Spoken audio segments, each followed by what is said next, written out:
Welcome back to Cedarburg. This is a series very much focused on learning and adapting to some of the changes and new things that we're getting accustomed to in Cities 2. One of the big things that I think a lot of folks have had to learn or slowly adapt to with this new game is demand.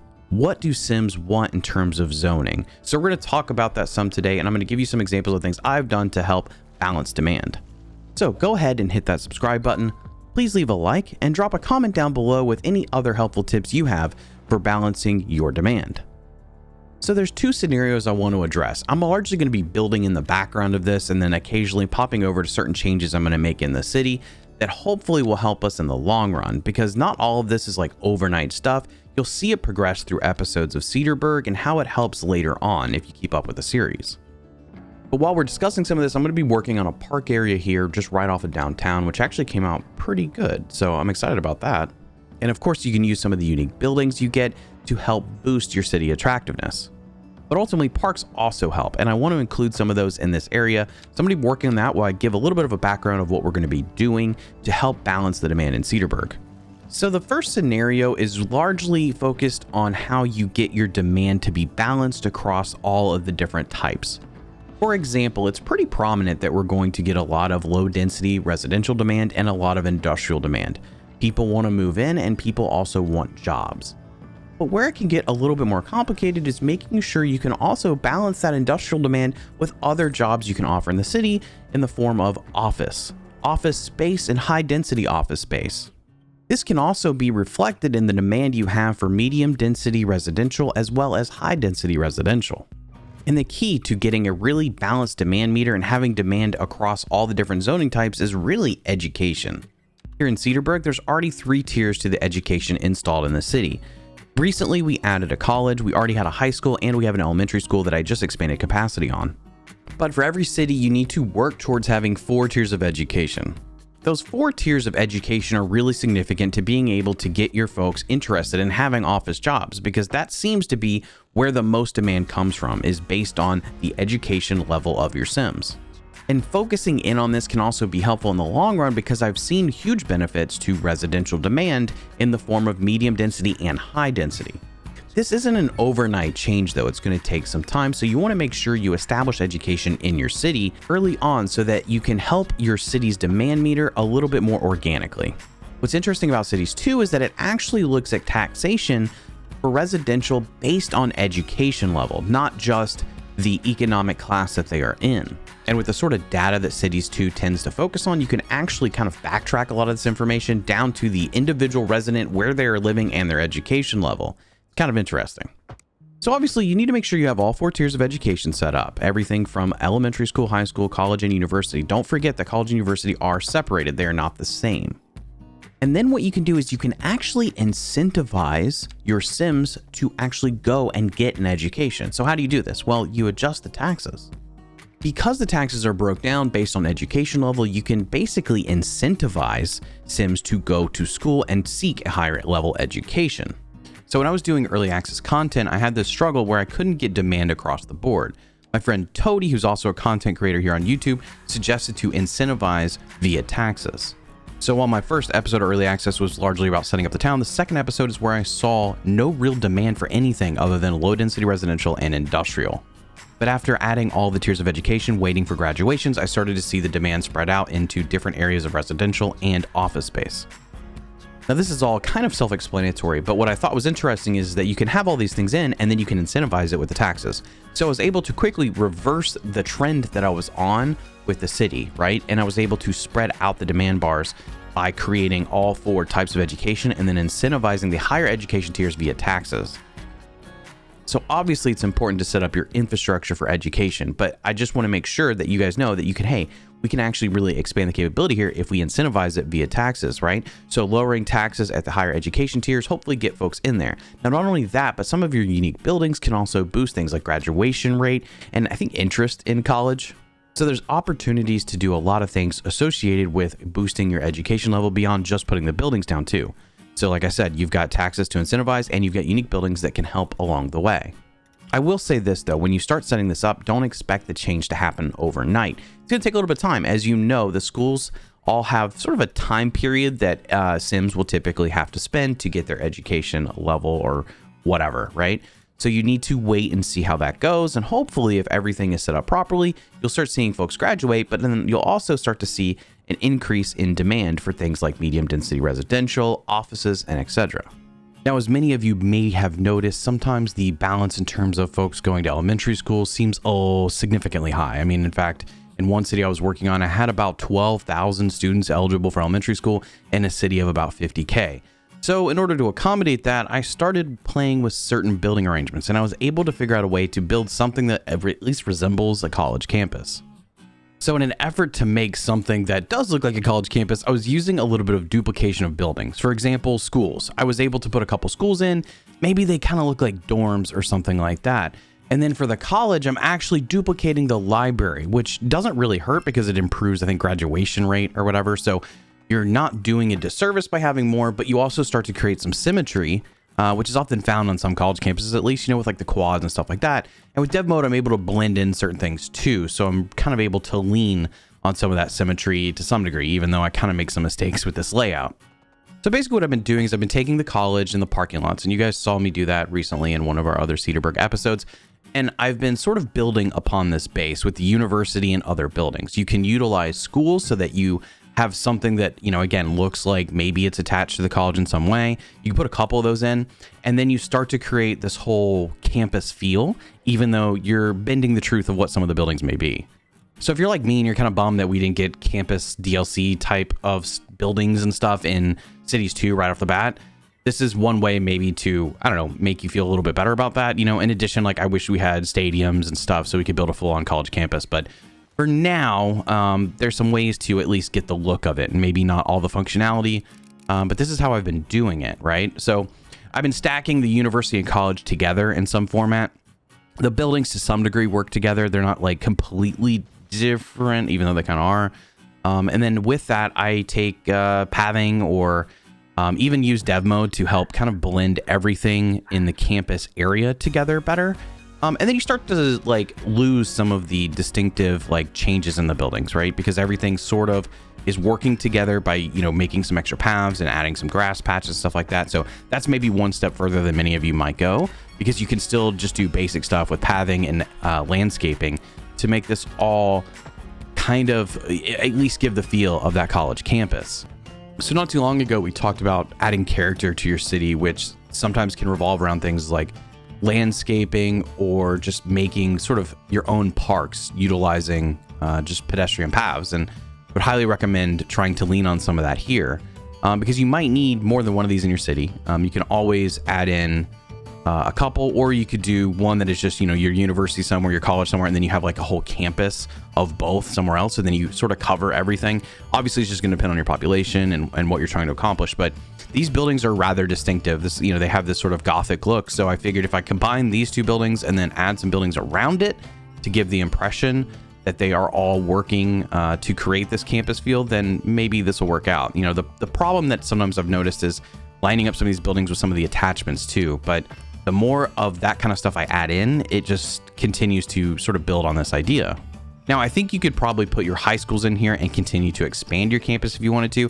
One thing that I've also kind of played around with was adding the bank and the city hall buildings to the campus. Those aren't going to be added yet because I'm not going to spend my dev points on those, but eventually we'll revisit this and you'll see like that those buildings will probably be incorporated into this whole area. And they actually tend to blend in fairly well, despite, again, the differences in styles between the buildings. But forcing them to work together, you can cover up some of the differences and in your own way give some of these buildings, I guess, a little bit of purpose outside of just showing up repeatedly throughout your city.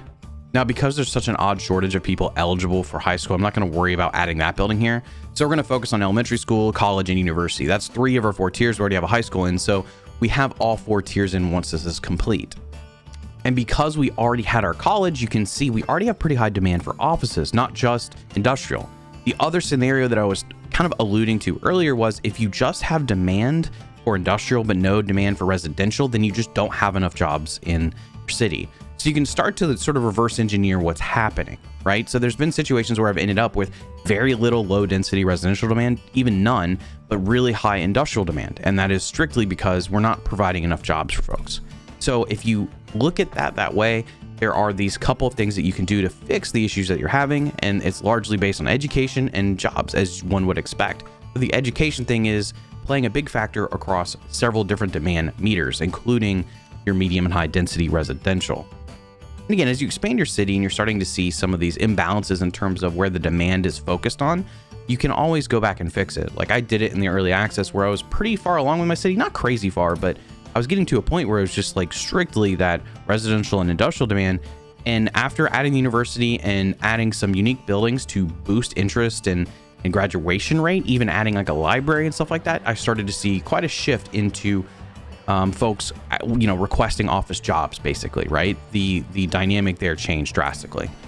And as I mentioned, I can use dev mode, go in and clean up some of these patches that are just unfilled. This is my effort to sort of detail this and make it all feel a little bit more unified. I've added some extra parking lots as a little bit of a detail element, even though it's probably largely not going to be used that much.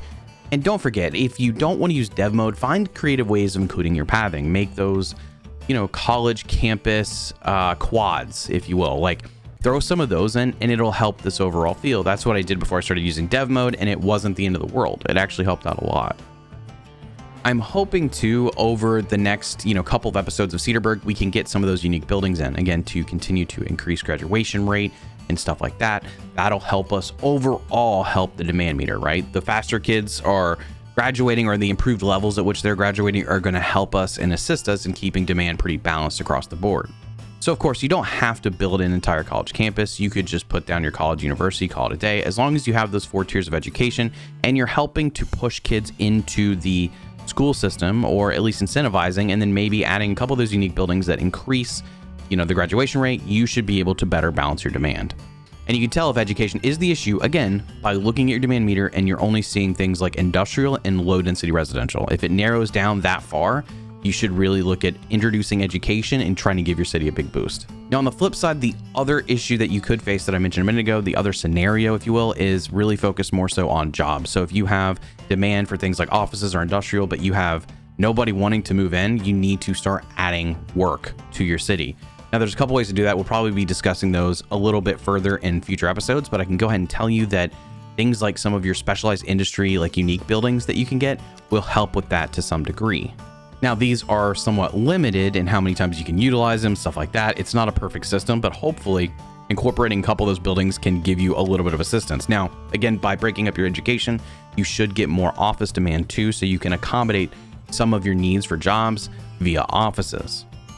My hope with Cities 2 is also that we start to see a little bit more, variety in terms of some of the buildings that house a lot of employees, because right now I just don't think there's enough, especially if you're trying to grow a rather large city, specifically in the industrial area. Obviously, you can continue to plop down offices and you can kind of make do that way, but I want to see more industrial jobs available in pockets versus just laying out tons of that yellow zone everywhere. And don't forget, if you are making your college campus, throw in some trees, make it seem like almost a big park space, and you will get the look of a college campus. I can almost guarantee you that. It is not crazy complicated. I've added some grass here, which is totally optional because I'm using dev mode for that, and then thrown in some trees just to create some little natural barriers between things. And I'll continue to work at this as we progress and we start to see some of these trees grow. But you can see we have the basics of what is a college campus here. I go a little bit later and I made some adjustments to some of the building arrangements to better kind of lay out the roads. So that improved, but it is still not perfect. And I don't think it'll be perfect until we add things like the city hall and the bank end to blend into this campus. And then we'll really start to see something that jumps off the page at you. It's so interesting with Cities 2 because I often felt like in Cities 1, there were a lot of times where you're just putting together puzzle pieces, right? And with Cities 2, I keep finding myself in that same boat, but it just feels different. And I haven't quite figured out why that is. There's something about it that is odd. Like nothing seems to fit where I think it's going to fit for some reason. So hopefully at some point I'll find a better method for measuring some of these things out. But it's like adding a parking lot in certain areas. I'm like, these parking lots never fit the area that I'm looking for them to fit. Hopefully more flexibility and variety in the future. So here's sort of what the college campus looks like. I made some off-camera adjustments and I should have recorded that and added here, but you guys will see it probably in some of the cinematics at the end to give you a better idea of how this layout worked. Obviously, the early part of the episode, I was working a lot in the downtown area. So I want to show you guys some of the changes I made. I'm actually doing this a little bit out of order. I worked on this before we built the whole college campus. So if you look in the background, it's not there. That's why. This whole out of order thing goes back to working on the installing mods episode that was actually going to be with different content. So I'm kind of blending together this episode from a couple different pieces of recording, but thankfully nothing crazy is going to be, you know, super different. But if you're really paying attention, you can probably tell that I'm building these at sort of different times. Something that I wanted to focus on a little bit more of was just trying to get some of these city blocks looking a little bit better. I've talked about that to some degree as we've progressed through some of the modifications I've made and some of the evolution that I've talked about with downtown. And obviously soon we're going to start adding high density in this area. This is going to be our big downtown area. It may cross the river. It may extend further than the areas that I have sort of allotted for it. But over time, my hope is that this whole thing will be really, really beautiful along the coastline of the river. One thing that can be tough to keep up with at times is really making sure your blocks, your city blocks, look filled. They look like city blocks, not just a couple buildings in that, you know, space between the roads, right? So I'll probably be going in and continuing to update a lot of these areas over time, but block by block, I want to get to a point where I do feel like it does look like a complete city block and not just something thrown down. And that's going to take things like parking lots, pedestrian pathing, variations in buildings and zoning types. So we're going to be using a lot of mixed use in these areas, some residential, medium density, and high density.